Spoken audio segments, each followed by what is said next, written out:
우리가 차를 타고 서울 한복판을 지나가다 보면 갑자기 차창 밖으로 왕왕왕왕왕왕왕 거리면서 어디 스피커에서 나오는 소리를 듣게 됩니다. 뭔가 보면은 그 밴에 큰 확성기 2대를 달고 그 차 안에서 마이크를 들고 외치는 복음 전도자의 소리입니다. 저게 무슨 소리가, 귀 기울여 가만 보니까 소리가 얼마나 큰지 도시를 가로지르면서 쩌렁쩌렁 울리는데, 그 내용인즉 다 약속을 했는지 몰라도 그렇게 하시는 분들마다 내용이 같아요. 종말이 가까웠고 말세의 지말이 이르렀으니 하나님의 심판의 칼이 뿌리에 닿았으니 회개하고 주 앞으로 돌아와 예수 믿고 천국 가야 한다. 죄인들아 회개하고 주 앞으로 돌아오라는 그 메시지를 전합니다. 가만 듣다 보니까 그 내용입니다. 얼마나 자기의 사비를 들여 차를 사고 목소리를 녹음하고 마이크를 들고 직장을 포기하고 말씀을 전하는지 참 대단한 일이라고 생각이 물론 듭니다. 그리고 지하철을 타고 평일날 가보면은 예수를 얼마나 뜨겁게 만났는지 차에 올라타서 그 차 안에 앉아있는, 전철 안에 앉아있는 사람들에게 메시지를 전하는데, 선지자가 서울 한복판에 나타난 것처럼 메시지 전하는데 어쩜 그렇게 메시지 내용이 또 똑같은지 모르겠습니다. 종말이 되었고 하나님의 심판과 진노가 뿌리에 닿았으니 회개하고 예수 믿고, 다 우리는 죄인이기 때문에 예수 믿고 불신지옥 예수 천당 가야 된다고 회개와 심판과 종말을 그렇게 얘기합니다. 지방에 집회가 있어서 KTX를 타고 가려고 서울역에 가다 보면 서울역 앞 광장의 앞에 띠를 틔우고 메가폰을 들고 외치는 복음 전도자, 서울 한복판의 선지자들이 있습니다. 무슨 내용일까 들어보면 어쩜 그렇게 내용이 똑같은지, 세상의 종말이 가까웠고 하나님의 진노의 심판이 임하였으니 회개하고 돌아와서 죄를 자복하고 예수 믿고 천국 가자는 내용입니다. 다 어디서 외치든지 서울 한복판에 외치고 있는 분들의 내용이 다 그런 내용입니다. 세상은 타락했고 하나님의 심판이 이르렀고 하나님의 심판의 진노를 피하기 위해 예수 믿고 구원받고 회개해야 된다는 얘기입니다. 도시가 쩌렁쩌렁 울릴 정도로 자기의 시간을 바치고 차를 사서 그 목이 쉬도록 예수 믿어야 한다고 외치는데, 제 마음속에 드는 질문은 이것이었습니다. 저렇게 없는 곳이 없을 정도로 사람이 그곳에서 하루 종일 외치는데 왜 지나가는 사람들은 한 사람도 그 말을 듣지 않을까? 왜 오히려 복음을 전할수록 귀를 막고 고개를 흔들고 혀를 차면서 하는 말이, 내 저런 꼴 보기 싫어 교회 안 간다. 내 저것 때문에 교회 안 간다. 내가 저래서 안 가는 거야. 왜 그렇게 외치면 외칠수록 예수님께 다가오지 않고 예수님께 멀어지면서 참 예수쟁이들 징그럽다, 징글징글하다라고 말을 하는지, 복음을 전해야 하는 목사로서 그런 질문이 든 때가 한두 번이 아닙니다. 그분들이 전하는 말 중에 틀린 말 하나도 없고 성경에서 말하는 종말, 심판, 예수 구원, 회개 다 맞는데 왜 하나도 성경에 없는 말을 하는 게 아니고, 다 성경에서 예수님도 선지자들도 했던 말을 서울 한복판에서 외치고 있는데 왜 더할 것도 없고 뺄 것도 없는 그 복음에 사람들은 귀를 막고 고개를 흔들고 혀를 차면서 더 복음과 멀어지고 있는가? 만약에 그런 일이 계속 일어난다면 내용의 문제는 아닐진데 뭔가 그분들이 열심히 하지만 잘못하고 있는 것은 아닌가? 뭔가 지혜가 부족한 것이 아닌가? 어떤 사람은 똑같은 내용을 가지고 전하는데도 수많은 사람들이 예수님께 가까이 오는 사람이 있는데, 어떤 사람은 그 주옥 같은 복음의 메시지를 전하면서도 교회와 더 멀어지게 하고 교회 혐오를 가져오게 되는 것인가? 도대체 무엇이 문제일까를 제가 고민을 했습니다. 자동차에 큰 스피커를 달고 온 도시가 쩌렁쩌렁 울릴 정도로 외치는 그분들이 외쳤던 그 내용과 더할 것도 뺄 것도 없이 100% 똑같이 싱크로율 100%인 그 메시지를 똑같이 전했던 한 사람이 있습니다. 그런데 그 사람이 전했을 때는 수많은 사람들이 멀어지기는커녕 옷을 찢지 않고 마음을 찢고 주 앞에 나와 회개하면서 구원받는 역사가 있었는데, 그 사람이 누구냐면 저 옛날 2000년 전에 빈들에서 외쳤던 침례 요한입니다. 침례 요한이 빈들에서 외치기 시작했을 때 독사의 자식들아 누가 너희로 임박한 진노를 피하라 하였더냐. 하나님의 나라가 가까웠으니 나와 회개하고 침례를 받고 구원을 받으라고 외쳤을 때에 사람들이 귀 막고 혀 차고 고개 흔들지 않고 그 말을 기다렸다는 듯이 그 선지자의 외침 앞에 하루에 3,000명씩 5,000명씩 와서 요단강이 사람으로 다 채워질 정도로 나와 회개하는 역사가 왜 침례 요한에게서는 일어났는데 오늘날 그가 외쳤던 똑같은 복음을 복음 전도자들이 이 도시 한가운데서 외치고 있는데 오히려 사람들은 더 주님께 멀어지고 있는가? 우리 한번 생각해 봐야 할 문제 맞습니다. 도대체 서울 한복판에서 외치는 전도자의 그 외침과 침례 요한의 복음은 무슨 차이가 있길래 침례 요한은 사람들이 그토록 주님 앞으로 나왔는데 서울 사람들은 그토록 그것 때문에 오히려 교회 혐오를 가지게 되는가? 지금부터 그 차이를 말씀드릴 테니까 잘 들으시기 바랍니다. 침례 요한이 외칠 때 들었던 사람과 오늘 서울 한복판에서 듣고 있는 사람이 완전히 다른 사람이라는 걸 알아야 됩니다. 무슨 뜻이냐? 침례 요한의 메시지를 듣고 있었던 사람은 100%다 하나님을 믿는 사람들이었다는 거. 이스라엘 전체는 선택받은 선민으로서 태어날 때부터 하나님을 알고 성경이 하나님의 말씀이라는 것을 다 알고 있는 사람에게 침례 요한이 외쳤다는 것. 즉 하여 침례 요한이 외친 메시지는 이겁니다. 이미 하나님 두려운 줄 아는 사람, 성경이 하나님의 말씀인 걸 인정하는 사람, 그럼에도 불구하고 하나님을 알면서도 하나님을 두려워하지도 않고 하나님을 영화롭게도 하지 않고 하나님을 오히려 기뻐하시지 않는 일만 골라서 하는 그들에게 회개를 외친 거죠. 성경이 하나님의 말씀인 것을 누구보다 잘 알면서도 하나님 말씀 알기를 우습게 여기고 하나님이 말씀에 분명히 죄라고 했는 것을 알면서도 그 죄를 짓고 있는 사람들에게 회개를 선포한 거죠. 하나님을 알되 하나님을 영화롭게도 하지 않고 하나님을 알되 하나님 앞에 죄를 지으면서도 두려워하지도 않고 성경을 알면서도 성경의 말씀에 반하는 일을 하면서도 성경의 말씀대로 살지 않는 사람, 다들 하나님을 알고 하나님의 부름을 받은 자녀라고 하면서 경건의 모양은 있으나 경건의 능력은 없어지고 겉으로는 거룩한 척하면서 속으로 죄만 짓는 회칠한 무덤과도 같은 사람을 향해서 하나님의 이름으로 선포했을 때 하나님 두려워하는 사람들이 양심에 찔리고 신앙의 양심에 찔려 주 앞으로 나오게 된 거죠. 다시 강조합니다. 침례 요한이 외쳤던 사람은 다 하나님을 아는 사람, 다 하나님 계신 줄 인정하는 사람, 성경의 1.1핵도 다 하나님의 말씀 아닌 것이 없다고 인정하는 사람들에게, 알면서도 멀어진 사람, 알면서도 죄 짓는 사람, 하나님을 인정하면서도 하나님 앞에 죄 짓는 사람에게 회개를 외쳤기 때문에 그들의 신앙이 찔려 주 앞으로 나와 형제들이여 우리가 어찌할꼬 하면서 그 앞에 침례받고 구원을 받았다는 사실 우리는 절대로 간과해서는 안 됩니다.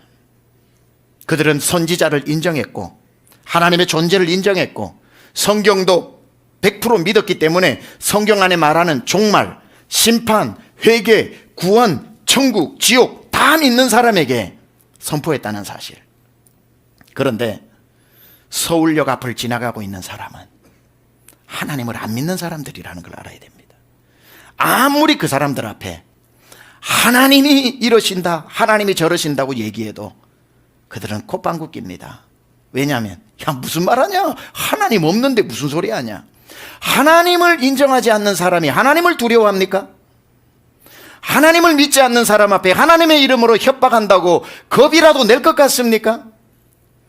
하나님 자체를 믿지 않는데 무슨 하나님이 심판을 하시고 무슨 하나님이 종말을 가지고 오고 무슨 하나님이 우리에게 뭐 이것을 하신다 저것을 하신다, 그 말 듣고 겁내는 사람 아무도 없습니다.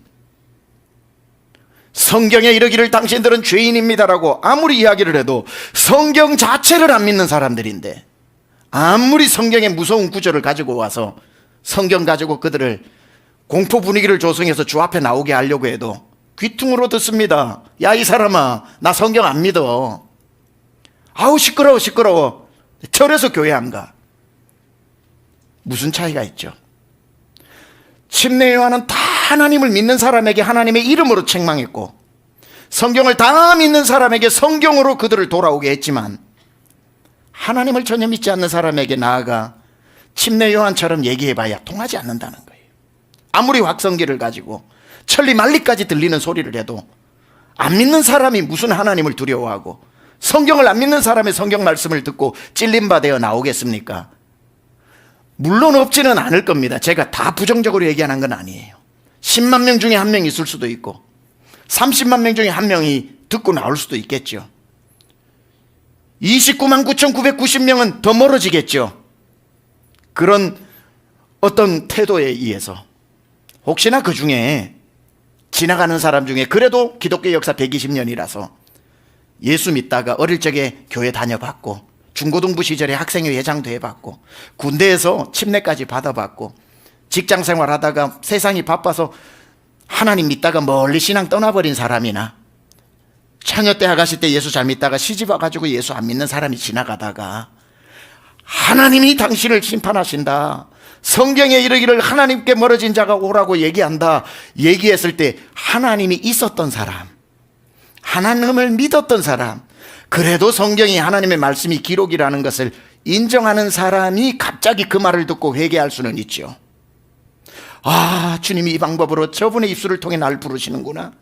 아, 내가 교회 가야 되는 게 맞아. 안 그래도 마음이 찝찝하고 그랬는데 이제 내가 가야 하겠구나. 하나님을 어느 정도 알았던 사람, 성경을 믿었던 사람에게는 아마 그 메시지가 마음에 와닿겠지만 대한민국 아직 불신의 나라인데 서울역 앞을 지나가는 사람들 19이 하나님을 모르는 사람에게, 다 믿는 사람에게 선포했던 침례 요한의 메시지는 틀린 것도 아니고 잘못된 것도 아니지만 그게 효과가 없다는 거예요. 오히려 교회에서 더 멀어지게 만들 수 있다는 걸 우리는 생각해 볼 필요가 있습니다. 만약에 그 서울역 앞에, 서울 한복판에, 지하철 안에 회개하라, 종말이 되었다, 하나님의 심판이 임박했다라는 메시지를 침례 요한처럼 정말 전하는 선지자가 서울 한복판에 전해야 한다면 전철 안이나 서울역 앞이 아니라 시청 앞이 아니라 교회에 와서 전해야 됩니다. 교회에 와서 선지자적으로 오늘 하나님을 믿는다고 하면서 외식하고, 하나님을 알면서도 하나님을 두려워하지 않고, 하나님을 믿으면서도 하나님을 영화롭게 하지 않고, 성경을 끼고 다니면서도 성경대로 살지 않고, 겉으로는 거룩한 척하면서도 속으로는 회칠한 무덤과 같이 경건의 모양은 있으나 능력을 상실해버린 사람 앞에 와서 그때 회개하라고 성도들을 깨우는 설교는 가능한 거죠. 그때 주 앞으로 다시 돌아오라고 외치는 메시지는 맞지만 믿지 않는 사람들이 가득한 그곳에 가서 믿어서 하나님과 멀어진 신앙생활 나태한 사람이 들어야 하는 메시지를 전해봐야 소용이 없다는 거예요. 오늘날 우리가 길거리로 나가서 복음 전하는 그 복음 전하는 스타일을 침례 요한에게서 배워와서는 안 될 것 같다는 말입니다. 침례 요한은 안 믿는 사람에게 전하지 않았기 때문에. 그래서 우리는 침례 요한에게 배워서 전도하지 말고, 저는 이 설교가 대한민국의 전도법에 다시 한번 우리가 새로운 생각의 지평이 열려야 된다고 생각을 하고 사명감 가지고 한번 전하는 말씀입니다. 침례 요한식 설교 안 통했잖아요. 사람들, 기독교인들 무식하다고 생각하잖아요. 교회를 어마어마하게 공포스러운 곳으로 생각하잖아요. 그래서 침례 요한에게 전도를 배우는 게 아니라 오늘 제목처럼 예수님께 전도법을 한번 배워보자는 겁니다. 예수님은 어떻게 전도하셨을까? 예수님도 침례 요한처럼 하셨을까? 어떻게 하셨을까? 제가 생각을 해보고 한국에 안 믿는 사람들이 다 사는 대한민국에 오셨다면 예수님은 어떻게 전도하셨을까? 아니, 목사님, 예수님도 무섭게 책망하셨잖아요. 하나님 나라가 가까웠다, 이 독사의 자식들아. 그 당시에 할 수 있는 최고의 욕을 섞으면서 예수님도 얼마나 무섭게 하셨나요? 당연하죠. 그런데 예수님이 그 무서운 말을 누구에게 하셨냐는 거예요. 믿는 사람들에게 했다는 거예요. 소위 믿는다고 했던 제사장들과 종교 지도자 사두개인들과 바리새인들, 하나님을 믿으면서도 하나님을 두려워하지 않고 속으로는 자기의 욕심을 채우는, 하나님과 가장 가까이 있는 채 하면서 가장 멀어진 그 사람들에게 하나님은 상을 뒤집어 엎으면서까지도 분노하셨지만, 하나님을 전혀 모르는 사람, 이스라엘 선민 공동체에서 배제되어진 사람, 태어날 때부터 몸에 병이 있어서 하나님의 저주를 받았다고 오해를 받아 선민에서 벗어난 사람, 갑자기 찾아온 몸의 나병 때문에 격리되어져 버린 사람, 이스라엘 공동체 안에서 받아들여지지 않는 세리와 같이 직업이 천한 사람, 이러한 사람들, 하나님을 알래야 하나님을 알 수 있는 채널이 다 막아져 버린 사람, 여성으로서 살아야겠다고 몸부림치다가 장기가 된 사람, 사마리아인이라고 개 취급을 받던 사람, 다 하나님을 알고 싶어도 모르는 사람들, 하나님을 안다고 하면서 외식하는 자에게 예수님이 불같이 화를 내셨지만 하나님을 전혀 모르는 사람에게 예수님은 어떻게 다가가셨는가? 매우 매우 부드럽게 다가가셨다는 겁니다. 매우 매우 부드럽게 그들을 향해, 사마리아 여인을 향해 분노하신 적도 없고, 삭개오를 보면서 화를 내신 적도 없고, 삭개오야 내려오너라, 여인이여 내가 주는 물을 마셔라. 현장에서 가늠하다 걸린 여성에게 옷을 벗어주면서 다시는 죄를 짓지 마라. 주님은 하나님을 모르는 사람들에게, 하나님을 잘 믿는 사람들에게 외치는 것처럼 그렇게 하지 않고 믿는 사람과 믿지 않는 사람들에게 정확히 다른 목적으로 메시지를 전했다는 사실. 예수님은 믿지 않는 사람들에게 어떻게 복음을 전했는가? 그게 오늘 마태복음 11장인 거예요. 주님의 전도 방법. 수고하고 무거운 짐진 자들아, 얼마나 수고가 많냐, 얼마나 인생의 짐을 지고 간다고 무겁게 걸어가냐. 그 수고함만 다 해도 그 수고는 내일 또 찾아오고, 그 짐을 벗어버리려고 해도 그 짐을 벗을 수가 없는 인생 살아가는 서울역 앞을 오늘도 지나가는 사람들이요, 인생의 무거운 짐을 지고 가느라 얼마나 수고가 많습니까? 가장으로서, 아내로서, 아버지로서, 어머니로서, 직장인으로서 오늘 하루도 여러분이 짊어지고 가는 짐이 얼마나 무겁습니까? 그 짐을 지고 혼자 걸어가지 말고 다 예수께로 나오십시오. 예수님의 전도법입니다. 수고하고 무거운 짐진 자들아, 그래 얼마나 고생이 많느냐, 다 내게로 오라. 내가 쉬게 하리라. 내가 그 짐을 대신 져줄게. 나는 무서운 사람이 아니다. 나는 마음이 온유하고 겸손하니 내게 나오라. 내게 배우라. 그 짐을 내려놔라. 주님은 sweet, sweet the sound, 부드럽고 부드럽고 달콤한 초청을 하나님을 모르는 사람들을 그렇게 초청하셨다는 거예요. 찬송가 있잖아요. 예수가 우리를 부르는 소리 금성 부드러워. 주님이 부르는 소리가 얼마나 부드럽습니까? 여러분 예수 믿을 때 생각해 보세요. 시집 와서 힘들 때, 군대 가서 외로울 때, 직장에 지쳤을 때, 사랑하는 가족을 떠나보냈을 때, 하던 사업이 실패했을 때, 그 짐이 무거워 내 인생 어떻게 사나 할 때에 우리 주님이 어떤 전도자를 통해서 부드럽게 교회 한번 와봐. 교회 와서 기도하자. 교회 와서 그 짐 내려놓자.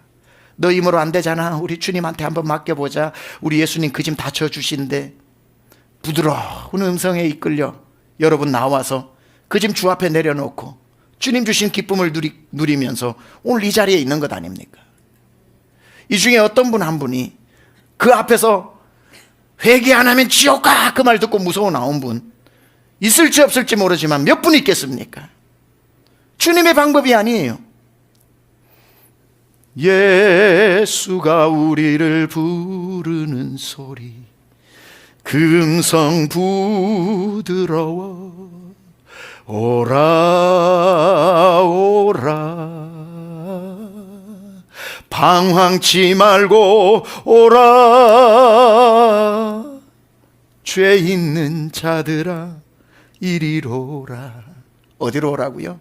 주 예수 앞에 오라.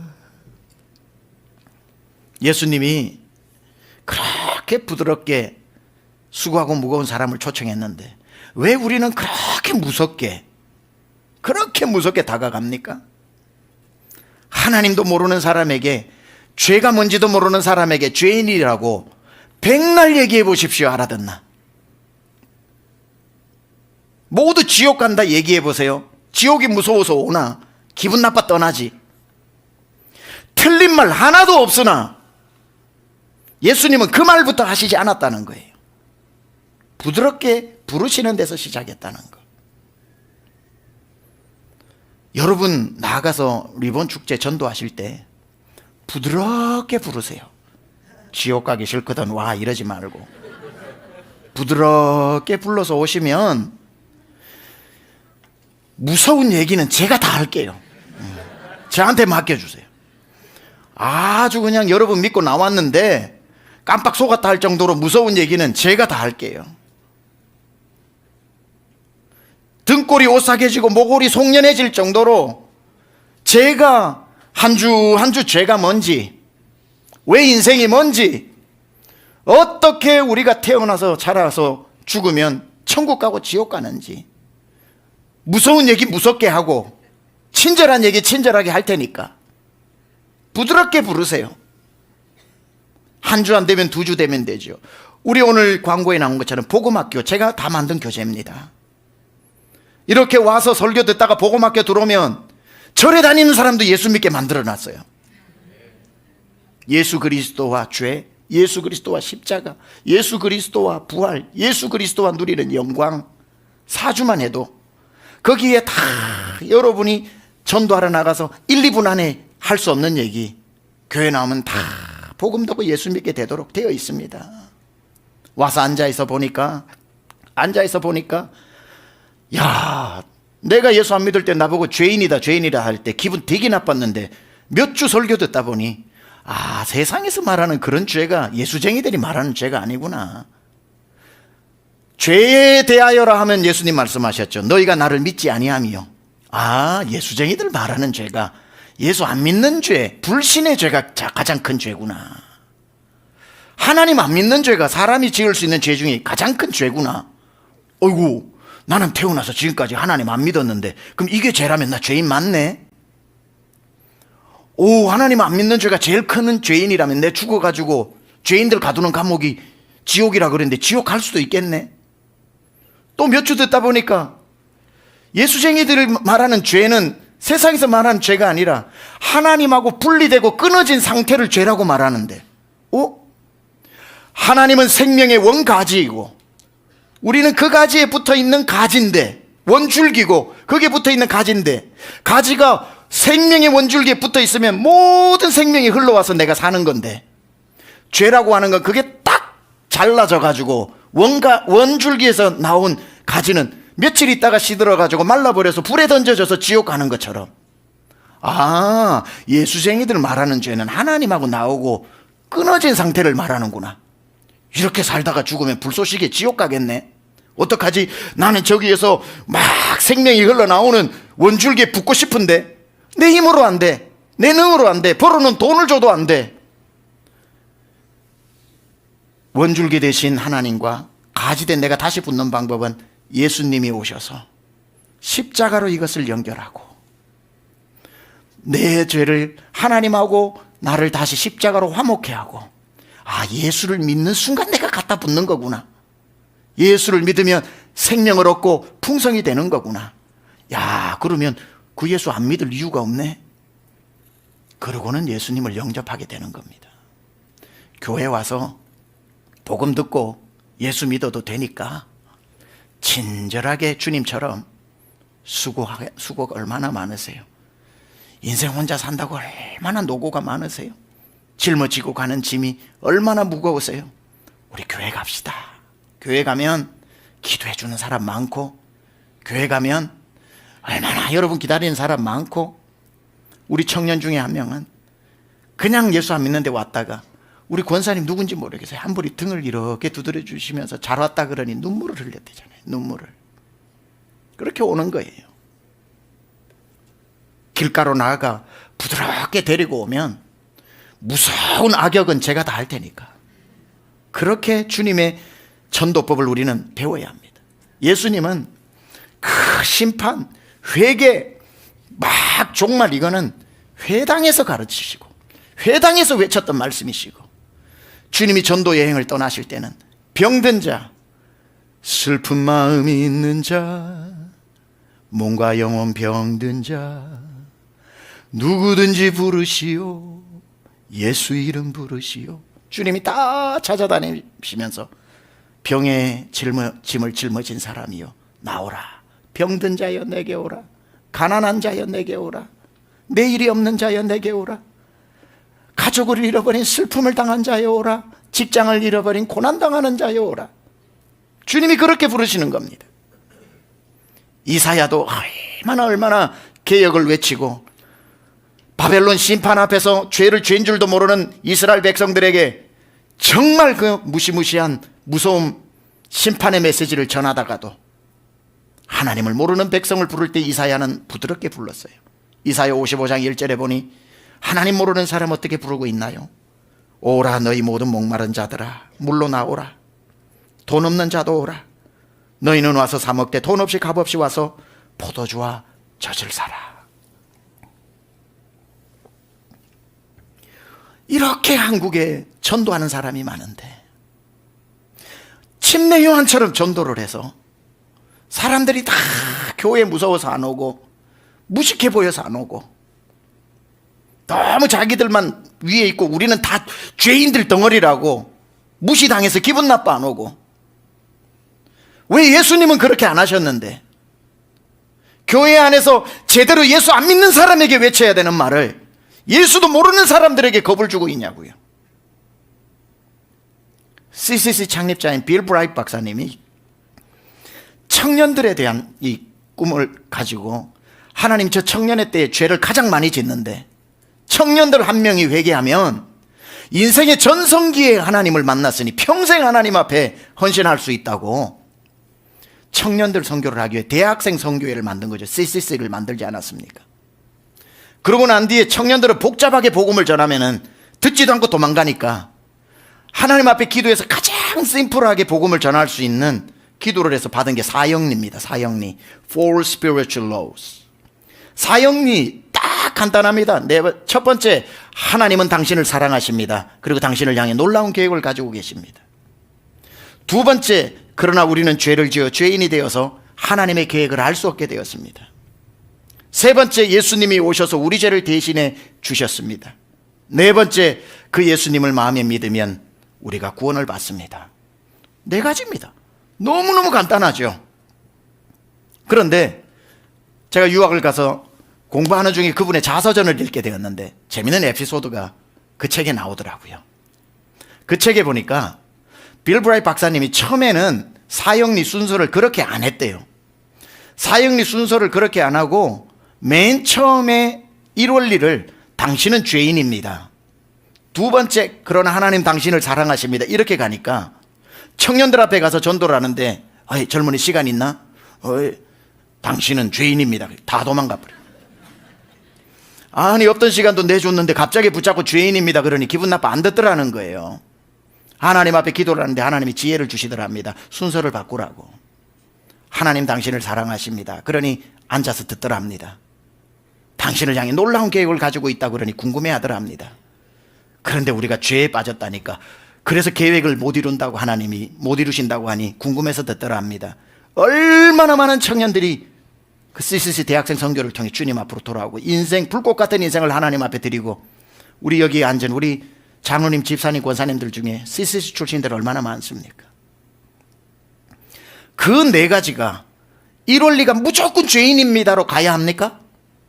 그래야 성경적이고 1원리를 하나님 당신을 사랑합니다라는 걸로 순서 바꾸면 복음에 물을 탄 겁니까? 네 가지 하나도 내용 바뀐 게 없어요. 순서만 바뀐 겁니다. 다 복음이에요. 그런데 순서 하나 바꿨는데 그분들이 귀를 기울이느냐 귀를 막느냐의 차이가 일어나더라는 거예요. 예수님은 귀를 막게끔 다가가지 않고 귀를 열게끔 다가간 겁니다. 수고한 자들아, 무거운 짐진 자들아, 서울역 앞에서 이렇게 전도해보면 어떨까요?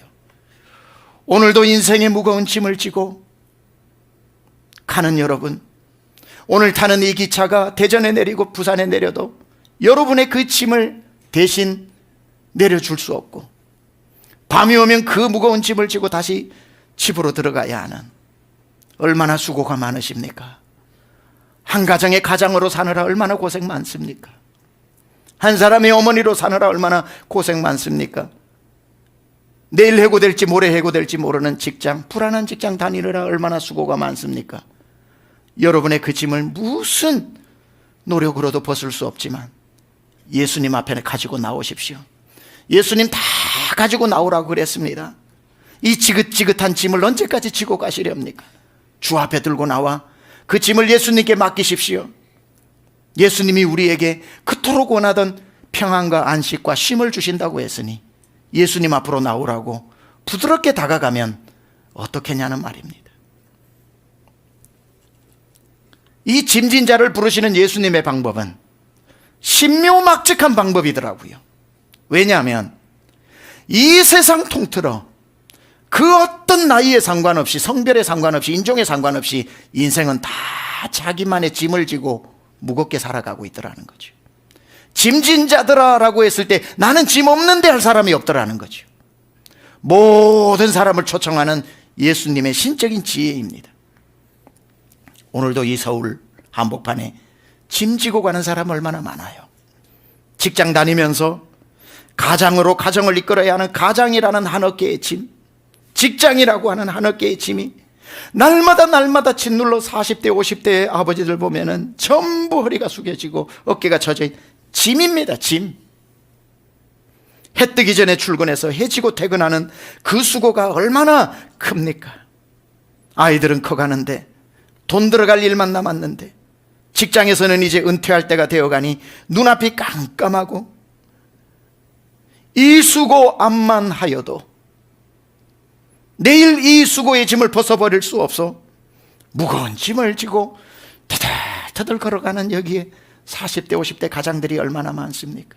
그 걸음을 걸어가고 있는 사람에게 들려오는 sweet the sound, 부드러운 소리, 수고하고 무거운 짐진 남자들이여, 가장들이여, 내게로 오라. 내가 너희를 쉬게 하리라. 어찌 가던 발걸음이 멈추어 서지 않겠습니까? 젊은 엄마들, 아이를 출산하고 찾아온 산후 우울증에 밤이고 낮이고 우는 아이 달래며 젖을 물리고 분유를 먹이고 아이를 이리 업어보고 저리 업어보고 얼러보고 달래보고 잠잘 때까지 돌아다니며 겨우 재워놓은 아이는 엄마가 수만 번 돌릴 틈도 안 주고 다시 깨어 앙앙 울어대고 하룻밤에도 뚜껑이 12번도 더 열리고 세상 모든 거 포기하고 싶어 우울증으로 지내는 이 내일이 없는 것 같은 아기 엄마들에게 들려오는 반가운 소리, 수고하고 무거운 짐진 자들아, 다 내게로 오라. 내가 한다, 내게 맡겨라. 어찌 그 소리에 귀가 안 열리겠습니까? 입시를 앞둔 수험생은 어떻고, 재수 삼수를 하고 있는 입시생들, 대학은 졸업했는데 직장도 못 잡아 수도 없는 회사에 이력서를 냈지만 오라는 곳 하나 없어서 오늘도 알바를 전전하면서 소식 오기만을 기다리고 있는 내일 없는 청년들에게 그 짐이 가볍겠습니까? 내일이 없는데 그들에게 들려온 소리, 수고하고 무거운 짐진 청년들아, 내게로 오라. 내가 너를 쉬게 하리라. 어찌 귀가 번쩍 열리지 않겠습니까? 군대에 간 훈련병들, 군인들, 군대 가보세요. 감옥에 끌려온 것 같습니다. 고향이 그립고 모든 환경이 낯설고 다 나보다 계급이 높아 무섭고 고된 훈련에 하루 종일 수고하고 내 몸무게보다 무거운 군장을 짊어지고 백마고지를 오르내리는 긴 행군에 그 수고하고 무거운 짐을 지고 가고 있는 그 병사들에게 제일 반가운 소리가 뭔 줄 아세요? 군대 다녀오신 분들은 다 동의할 겁니다. 교회에서 울리는 종소리입니다. 종교행사 시간 되었다. 교회 오너라. 수고하고 무거운 병사들아, 짐진 병사들아, 교회로 와라. 초코파이 줄게. 그 초코파이 주는 소리는 복음입니다. 복음. 와서 더 먹고 싶으면 말해라. 뒤로 하나 빼돌려 줄게. 거기 가서 초코파이 하나 먹으러 갔다가 엉 울면서 거기서 예수님 만난 청년들이 한두 명인 줄 아세요? 인생 살 만큼 살아. 나도 이제 7학년 넘어가고 8학년 되어가는 우리 어르신들, 자식 키워놓으면 되는 줄 알았는데 이제는 손주 때문에 다시 또 자식 키우는 것처럼 손주 키워야 하는 부모들이 얼마나 많고, 40, 50대는 무거운 짐을 지고 계단 올라갈 때 무릎이 아팠는데 나이가 더 들어가면 내려갈 때가 더 힘들다고 그러더군요.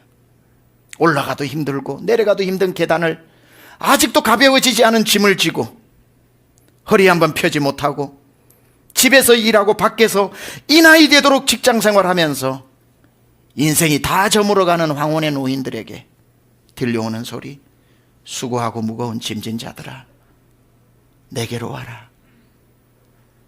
그 수고 평생 해보니 가벼워진 적이 있더냐? 그 짐을 내게 맡겨라. 이 도시 안에 그렇게 사는 노인들이 이 소리에 어떻게 귀가 열리지 않겠습니까? 우리가 세상에 나아가 누구를 불러야 합니까? 무거운 짐을 나 홀로 지고 견디다 못해 쓰러질 때 불쌍히 여겨 날 구해줄리 은혜의 주님 오직 예수. 그 사람들을 불러야 하는 거 아닙니까? 무거운 짐을 지고 가고 있는 그 사람들, 견디다 못해 쓰러지지만 어디다 그 짐을 맡겨야 될지 모른 채 그냥 또 하루를 살아가는 사람, 나아가서 안 그래도 살기 힘든 사람에게 그러다 지옥 간다고 자꾸 겁만 주지 말고 그 집 맡길 때 있다고 부드럽게 초청해 보는 건 어떨까요? 다시 말씀드리지만 겁은 제가 줄게요. 겁은 제가 주면 되잖아요. 오면 지옥도 심판도 회개도 무슨 와야 들을 거 아닙니까?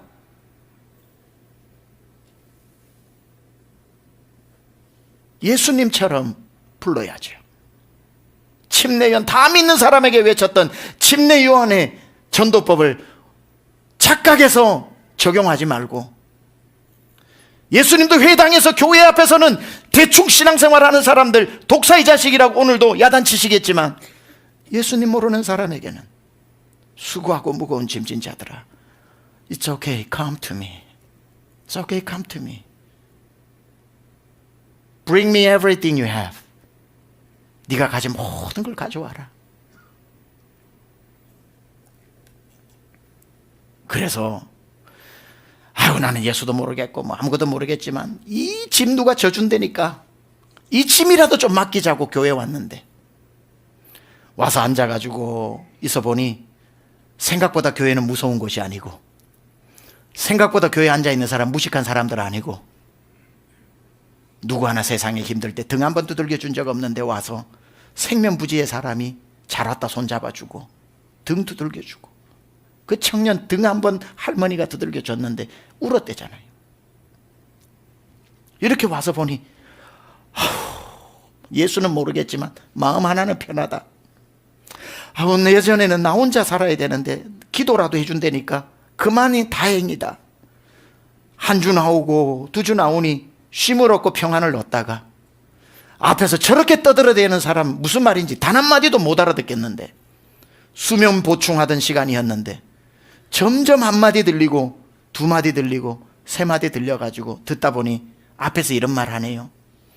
인생의 짐도 무겁고 평생 태어나서 질병으로 질병의 짐도 무겁고 돈 걱정 하면서 살았는데, 이번 주에 누가 써놨더라고요. 돈 걱정은 하지 마세요. 돈은 잘 있습니다. 당신 걱정이나 하세요. 뭐 그러더라고요. 우리 평생에 가난에 짐을 지고 건강에 그 무거운 짐을 지고 그렇게 그 짐 좀 맡기려고 왔는데, 앞에서 설교하는 목사님 설교 들어보니 그 짐도 짐이지만 인생의 제일 무거운 짐은 죄의 짐이라고 얘기하는데, 아니 죄의 짐이 뭐가 무겁나 봤더니 아무리 내 인생 질병을 짊어지고 살아도 죽으면 그 병이 날 못 따라오잖아요. 그 짐도 벗어두는 거고, 아무리 가난하게 살아 가난의 짐을 지고 살아도 죽으면 그 가난의 짐은 벗어버리는 거고, 세상 모든 짐은 다 죽는 순간 벗어버리는데, 이 세상 짊어지고 있다가 죽어도 계속 짊어지고 있는 짐은 하나밖에 없는데 죄짐이더라는 거예요. 죄짐. 그 죄짐이 죽고 난 뒤에 나를 끌어 지옥으로 데리고 가니, 아이쿠야, 딴 짐이 문제가 아니라 죽고도 따라오는 죄짐이 문제구나. 어떡하냐? 수고하고 무거운 짐진 자들아 내게로 오라. 예수가 초청했던 그 짐이 인생 짐 포함해서 죄짐을 진 사람이 오라고 말했구나. 그래서 세상 죄짐을 지고 가는 하나님의 어린 양이라고 했구나. 내가 예수를 믿는 순간 내가 짊어지고 있던 죄가 예수께로 넘어가고 그분이 내 짐을 대신 지고 가시고 나는 가벼워지는 것이구나. 이야, 교회 안 나왔으면 큰일 날 뻔했다. 나는 세상 짐 좀 내려놓으려고 왔는데 진짜 무서운 짐이 있었구나. 진짜 지옥까지 끌고 가는 무거운 짐이 있었구나. 그 문제 해결하고 예수 앞에 내 짐을 맡기고 영혼의 안식을 누려 살아도 천국 죽어도 천국 되는 사람이 얼마나 많은지요. 그렇게 주님은 전도하신 겁니다. 주님은 우리의 죄짐을 지기 위해서 오시지 않았습니까? 죄짐 맡은 우리 구주 어찌 좋은 친구인지. 죄짐 맡은 우리 구주, 피난처는 우리 예수 주께 기도드리세. 이런 진실하신 친구 찾아볼 수 있을까? 우리 약함 아시오니 어찌하니 아뢰할까? 사랑하는 여러분, 5월 29일 리본 페스티벌 영혼 전도 잔치가 있습니다.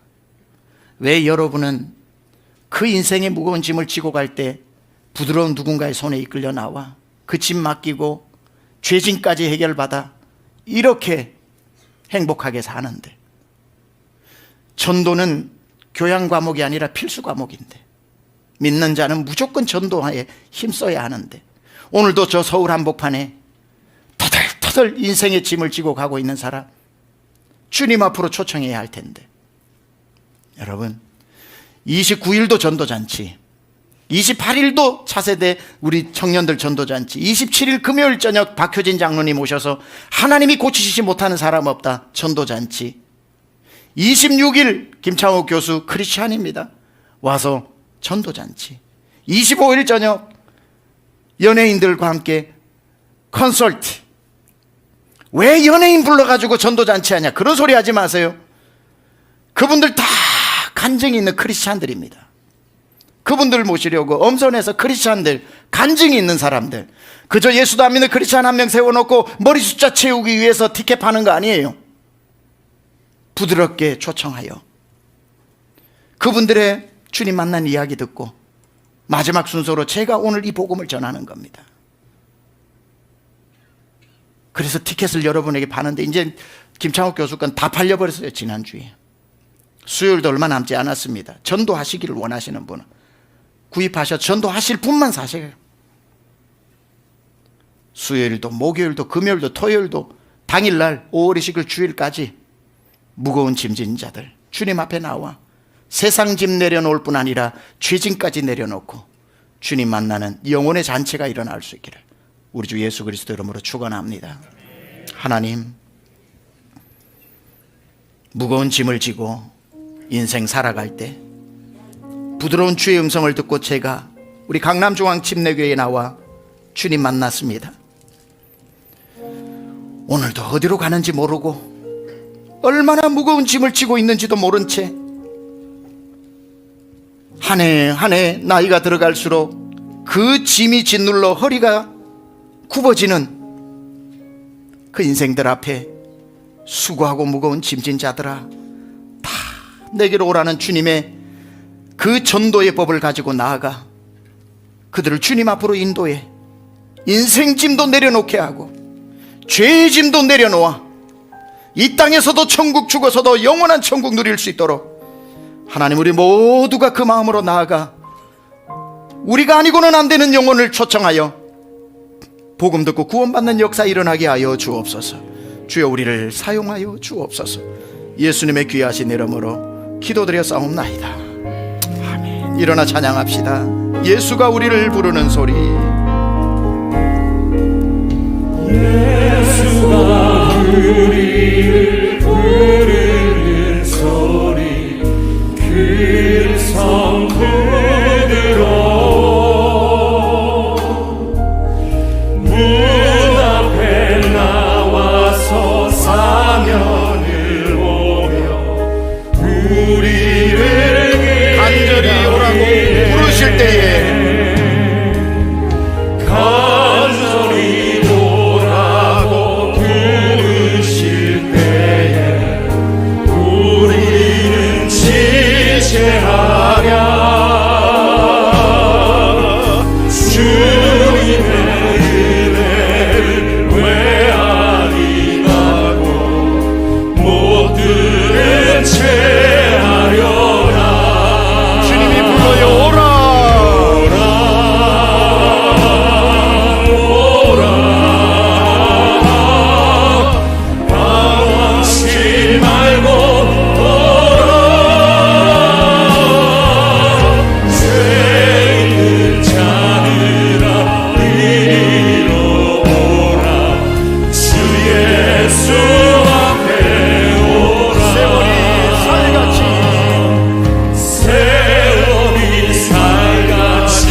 한번 간절하게 기도합시다. 하나님, 저는 그렇게 부름받아 이 좋은 예수 만났는데 오늘도 이 서울 한복판에 주님 모르고 세상 짐 지고 어디로 가는지도 모르고 그 무거운 짐 지고 가는 사람 주님 앞으로 인도하여 하나님, 이번 리본 페스티벌에 제가 아니고는 구원할 수 없는 사람 만나게 하여 주셔서 그들을 주 앞으로 인도하여 하나님 영혼이 구원되는 역사를 보게 하여 주옵소서. 우리 교회를 사용하시고 나를 사용하여 주옵소서. 주여, 한번 부르고 기도하겠습니다. 주여, 하나님 아버지, 하나님 아버지, 아버지를 전도같이 하나님 모든 아이들 영혼들 주님 앞에 나오게 하시고 하나님 앞에 쓰임받고 하나님 아버지 무거운 짐진 자들이 주 앞으로 나아가 쉼을 얻고 영혼의 안식을 얻고 구주 되신 예수님을 만나게 하여 주옵소서.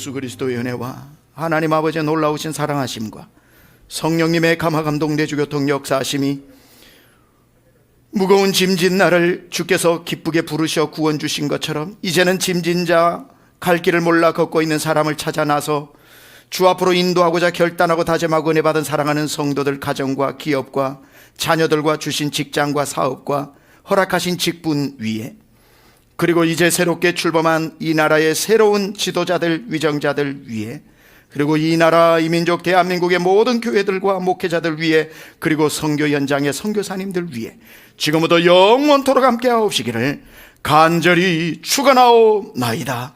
아멘.